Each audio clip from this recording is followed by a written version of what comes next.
या good morning everyone. सो आज जो हम पढ़ेंगे that will B kinship usages, मतलब नातेदारी की रीतियां क्या क्या होती हैं।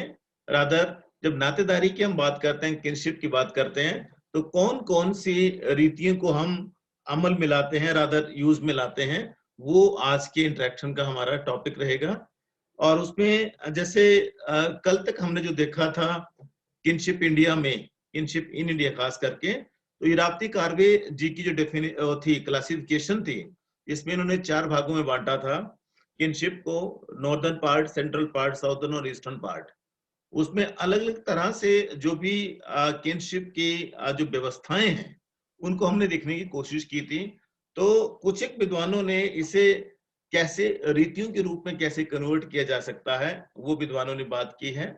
डिफरेंट डिफरेंट स्कॉलर्स ने, एंथ्रोपोलॉजिस्टों ने, सोशियोलॉजिस्टों ने डिफरेंट डिफरेंट टाइम में जो चीजें कही हैं उसको यहाँ इकट्ठा करके आपके लिए लाने की कोशिश की गई है। और हमारा प्रयास ये है कि जो ये 5-7 तरह के यूसेजेस की हम बात करेंगे वो पैन इंडियन इन कैरेक्टर हो, और अदर पूरे हिंदुस्तान में या अदर पूरी दुनिया में उनको उस तरह से देखा जाए। हालांकि कल्चर और स्थान और साथ में समय, दो दो बहुत इंपॉर्टेंट फैक्टर्स होते हैं किसी भी चीज को डिसाइड और डिटरमाइन करने में।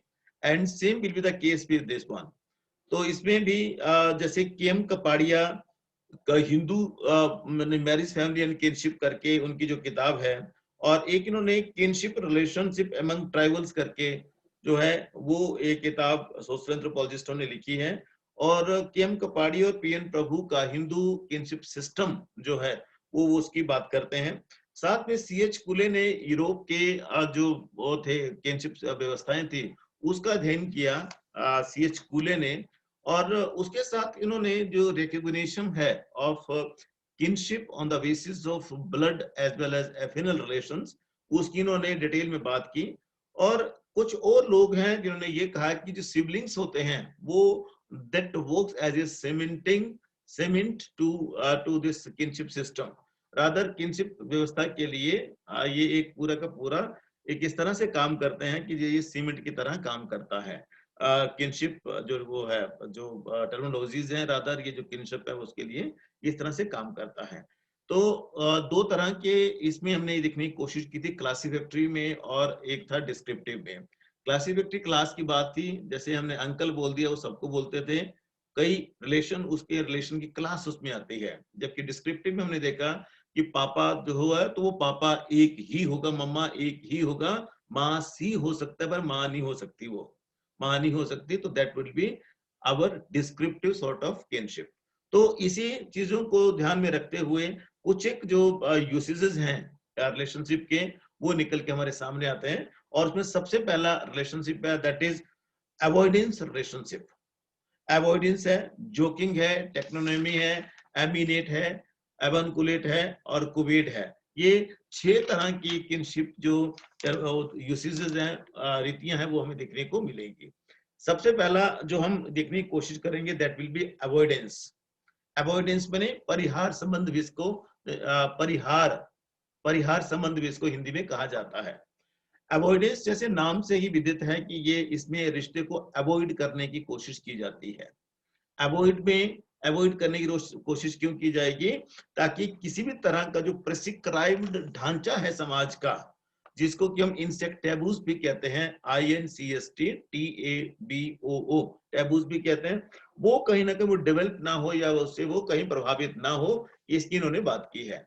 और वो प्रभावित ना हो उसके लिए अवॉइडेंस रिलेशनशिप की बात की जाएगी। और कई ऐसे रिलेशन हैं जिसमें संबंध को अवॉइड किया जाता है। अवॉइड कैसे किया जाएगा? जैसे बहू अगर घर में है तो जो ससुर है या बड़े घर में है तो उनके सामने उसने घूंघट निकालना है, घूंघट निकाल के चलना है। जब बाहर से कोई बड़ा घर के अंदर आ रहा है, पता है कि बहू हमारी अंदर है, बेटी हमारी अंदर है, तो वो खांस करके आएगा।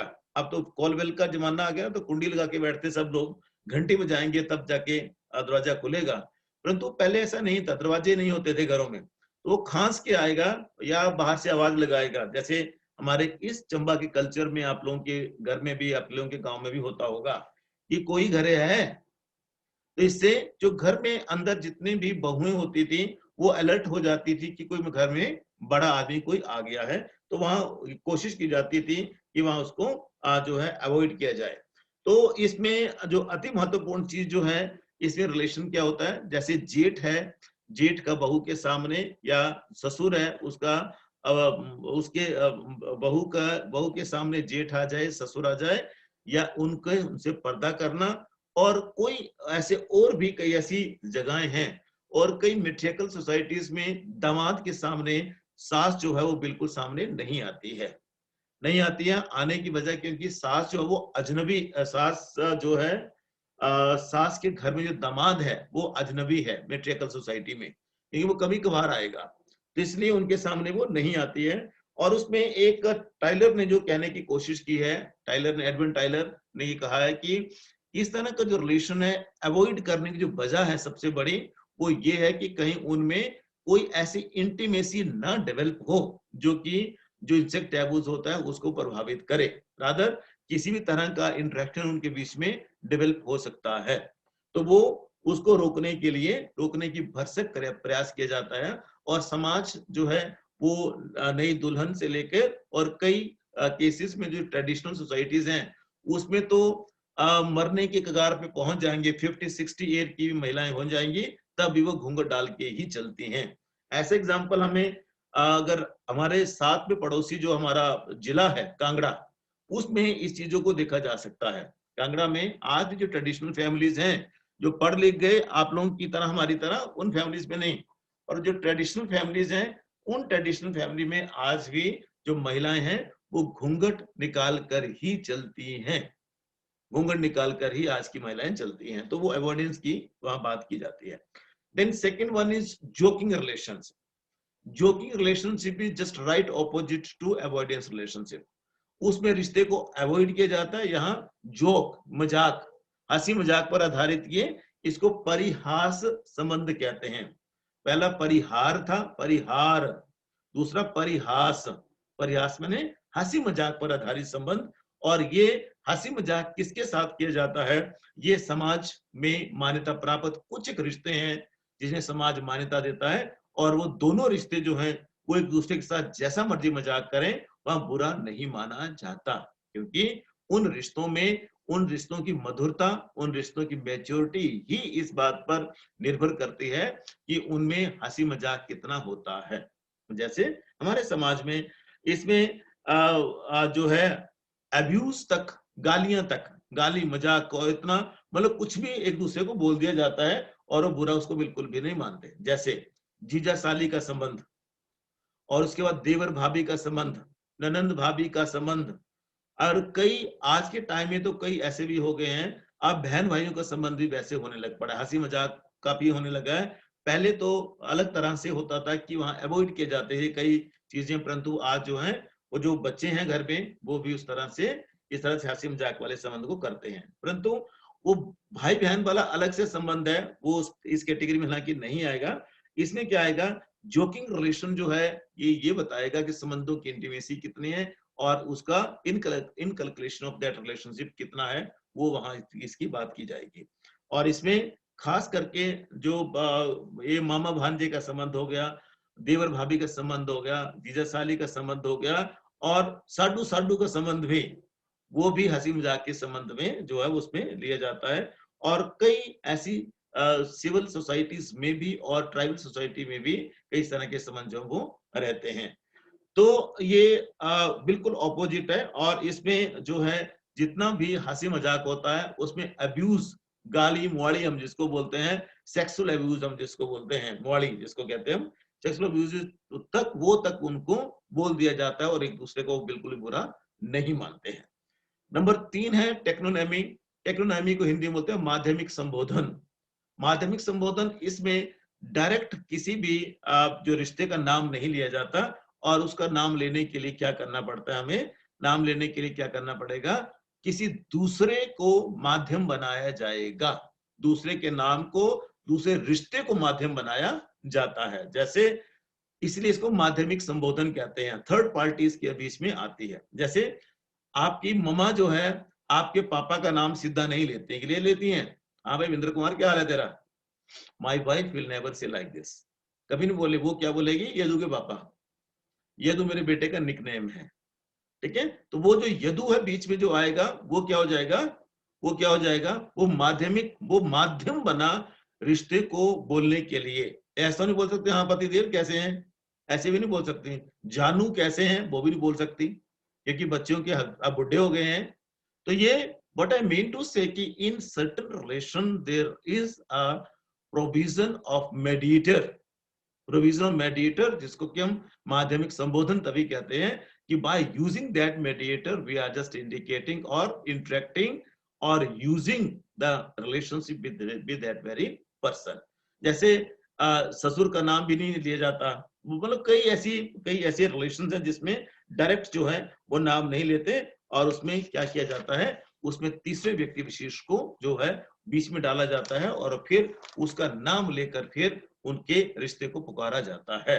जैसे राजन के पापा ही बोला जाएगा, सीधा पापा का नाम जो मम्मा कभी भी नहीं लेंगी। और ट्राइबल में कुछ एक खासी ट्राइब है हिंदुस्तान में, उसमें रूरल सोसाइटी में खास करके, और आजकल तो नाम लेने लग पड़ी हैं आजकल, क्योंकि जब न्यू ट्रेंड्स में हम अगले अगले पार्ट में इसको देखेंगे तो ये सब चेंज हो गया आज के टाइम में। परंतु फिर भी जो ट्रेडिशनल सोसाइटीज हैं और जिन परिवारों में आज भी सास ससुर जिंदा है आई मीन कि वो इकट्ठे रहते हैं, कि न्यूक्लियर फैमिली ना होकर वो ज्वाइंट फैमिली में है, तो आज भी वो अपने पति का नाम, ठीक है अंदर जैसे मर्जी ले, परंतु सबके सामने जो है वो अपने पति का नाम कभी भी नहीं लेती।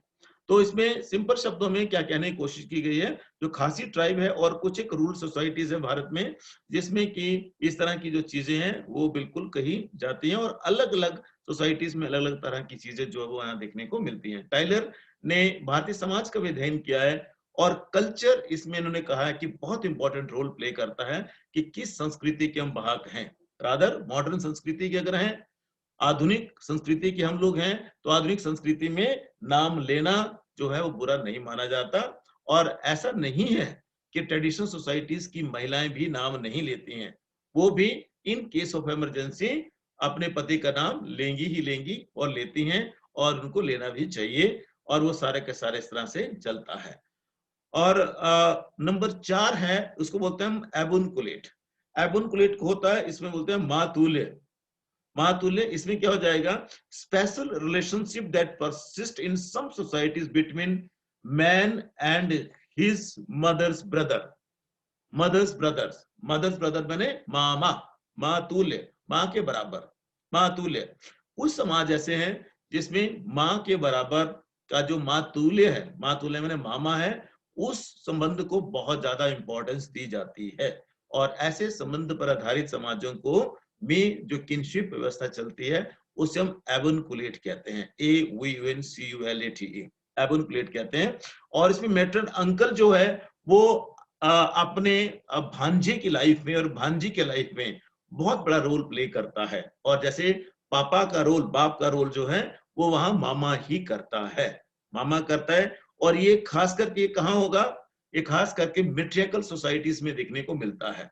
और पैट्रियार्कल सोसाइटी में भी यहाँ का अगर हम बात कर लें, हमारे चंबा की बात कर लें या हमारे यहाँ की बात करें, तो उतना प्रोमिनेंट रोल तो नहीं है मामा का, परंतु फिर भी हर बात में हम क्या बोलते हैं, तो बड़ा मामा बनता है। इसका मतलब मामा का जो प्रेजेंस है लाइफ में एक व्यक्ति विशेष की, वो बहुत बहुत इंपॉर्टेंट है। और जब भी भांजे का या भांजी का विवाह की बात की जाएगी, किसी भी बड़े फंक्शन की, बड़े फैसले लेने की बात की जाएगी, तो मामा को वहां कंसल्ट किया जाता है, मामा को साथ लेके जाया जाएगा, और मामा का डिसीजन, रादर मामा का ओपिनियन जो होगा वो भी बहुत ज्यादा मैटर करता है।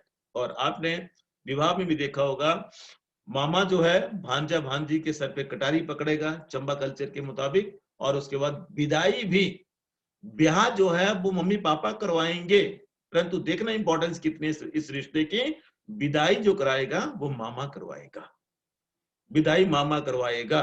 और विवाह जो है वो मम्मी पापा करवाते हैं, परंतु विदाई जो है वो मामा ही करवाता है।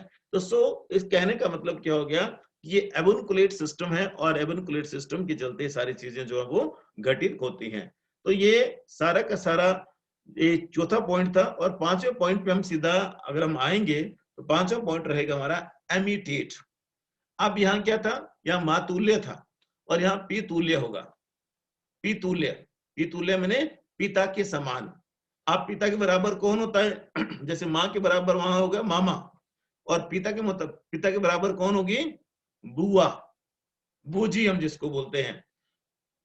बाप की, पापा की बड़ी बहन या छोटी बहन जो होगी वो पितुल्य होगी। और पितुल्य का मतलब सिंपल शब्दों में क्या है कि ये स्पेशल टाइप का रिलेशनशिप होता है जिसमें सिस्टर जो होती है, एक जो head of the house hold है, जो पापा है, उनकी जो बहन है, उसका बहुत बड़ा रोल इसमें रहता है। और इसमें साउथ इंडिया के जो वो हैं टोडास हैं, और जो क्रो इंडियंस करके ट्राइब हैं, और उसमें इनका बहुत ज्यादा रोल है। मेलमोस्की ने ऑस्ट्रेलिया की जो उसकी ट्राइब की वो स्टडी कर रहे थे, तो वहां भी इस तरह का सिस्टम उन्होंने पाया।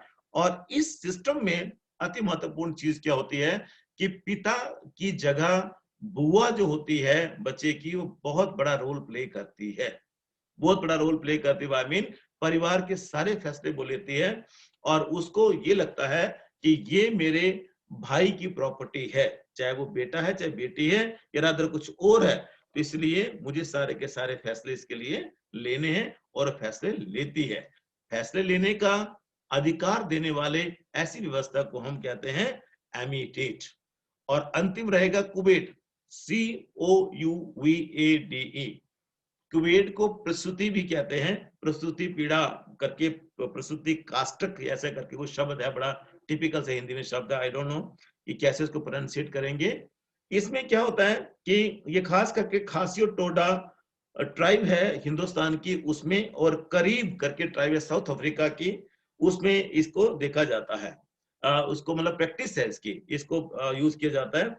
इसमें क्या होता है, Kuwait is a kinship uses which involves husband and wife only. ये पति और पत्नी के बीच का है, यहाँ परिवार नहीं आएंगे, यहाँ अदर देन हस्बैंड वाइफ कोई नहीं आएगा, यहाँ परिवार नहीं आएंगे, परंतु व्यक्तिगत है। व्यक्तिगत I mean simply repeating it again कि it is a usages of kinship which involve husband and wife only husband and wife. और इसमें क्या होता है कि जो एक जो प्रैक्टिस है, इसकी जो प्रैक्टिस है, जैसे मैंने पहले कहा कि खासी और टोडा ट्राइब्स इंडिया में, साउथ इंडिया की, और करीब करके एक ट्राइब है साउथ अफ्रीका में, उसमें ये प्रैक्टिस जो है ज्यादा देखने को मिलती है। इसमें क्या होता है, in couvade the husband of a wife who has given birth to a child presume himself to be sharing his wife agony and make himself lead the life of an invalid along with his wife। क्या समझे आप लोग कि जब पत्नी को बच्चा होना है, तो वो बच्चा होने के समय जो उसको पीड़ा होगी और जो दर्द होगा और जो जितने भी रिस्ट्रिक्शंस उसके ऊपर लगेंगी, वो सारी की सारी रिस्ट्रिक्शंस को, सारे प्रतिबंधों को, सारी पीड़ा को पति भी फील करता है। सहन तो नहीं कर सकता, सहन तो जो माँ है, राधर उसकी पत्नी वही करेगी, परंतु उस पीड़ा को, उन सारे प्रतिबंधों को पति भी फील करता है और एग्जीक्यूट करता है। और इसमें इसकी वजह क्या है कि पत्नी के प्रति पति का प्रगाढ़ प्रेम, जो बिल्कुल जो उसके साथ उसका जो प्रेम है, अनंत प्रेम जो है, वो इसको दर्शाता है। और ये प्रैक्टिस करने की वजह, एकमात्र वजह ही यही है, बाकी इसके पीछे कोई लॉजिक नहीं है कि I love my wife a lot, और उसने अगर मेरे अंश को जन्म दिया है, मेरे अंश को जन्म दिया, मेरे बच्चे को जन्म दिया है, तो जो पीड़ा वो सहन कर रही है, तो कम से कम उस पीड़ा को मैं अनुभव करूं।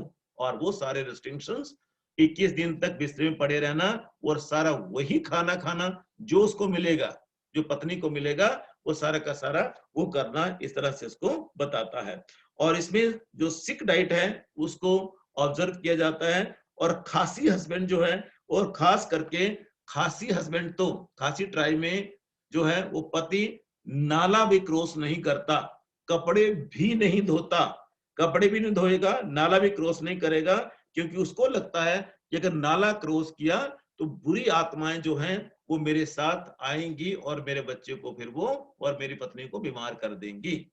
ऐसा इस तरह का सारा सिस्टम है और ये एक साइको एनालिटिकल एक्सप्लेनेशन है और जिसको कि ये देखने की कोशिश की जाती है कि पति जो है वो पत्नी के जो अनकंफर्टेबल टाइम चला हुआ है, पेन एगोनी वाला जो टाइम है, उस टाइम को वो शेयर करके उसकी दर्द, उसकी पीड़ा को कम करने का प्रयास करता है। ये साइको एनालिटिकल एनालिसिस है जो कि उसको लगता है कि मेरा पति जो है वो मेरे साथ जुड़ा हुआ पूरी तरह से, और उसे एक अच्छे से वेंटिलेटेड रूम में रखा जाता है और वो उसके साथ ही उसमें रहता है। इस तरह से बहुत ही कम शब्दों में हम कह सकते हैं कि ये जो किनशिप यूसेजेस हैं ये पूरे हिंदुस्तान में नहीं बल्कि सारी दुनिया में संस्कृति के आधार पर ये पाए जाते हैं। हालांकि जो मॉडर्नाइज सोसाइटीज हैं डेवलप नेशन की, उनमें हो सकता है कि ये इस तरह की चीजें ना हो, परंतु आज के समय में जो भी ट्रेडिशनल और जो एंथ्रोपोलॉजिकल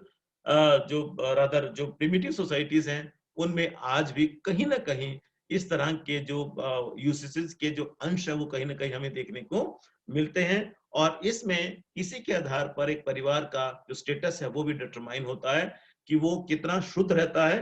रादर वो एक जनरलाइज एक रिलेशनशिप और ऐसी प्रोसेटी है, आदान प्रदान का संबंध है जिसमें रिश्तों का आदान प्रदान होता है, पैसे धेले का नहीं। इसमें एक दूसरे की पीड़ा को समझते हुए और रादर दोनों परिवारों का साथ कनेक्ट करने की जहाँ कोशिश की जाती है, पूरा इस तरह से उसको किया जाता है। आज के लिए इतना ही।